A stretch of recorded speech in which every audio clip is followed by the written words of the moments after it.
যে পেশেন্ট এসে আপনার কাছে বলতেছে 20 মিনিট 30 মিনিট এরকমও টাইম পাচ্ছে স্যার। এখন আমার 20 মিনিট লাগবে না স্যার, আমার 5 মিনিট হলে এনাফ স্যার।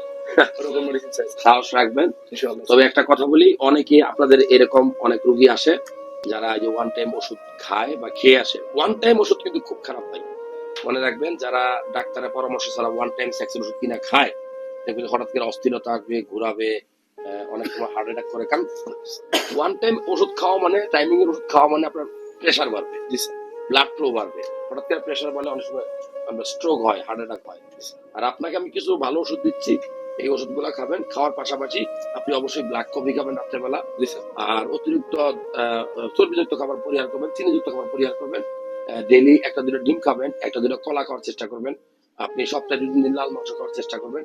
সবচেয়ে গুরুত্বপূর্ণ সবুজ শাকসবজি খাবেন, পুঁই শাক, পালং শাক, বেত্তা শাক, ফুলকপি, পাতাকপি, ব্রোকলি, এগুলো একটু খাবেন, ঠিক আছে? স্যার অনেক আশা করে আপনার কাছে আসছি যাতে উনি আমার প্রতি আগ্রহটা আবার আগের মতো ফিরে যাই হোক, আসে। আল্লাহরে ডাকেন।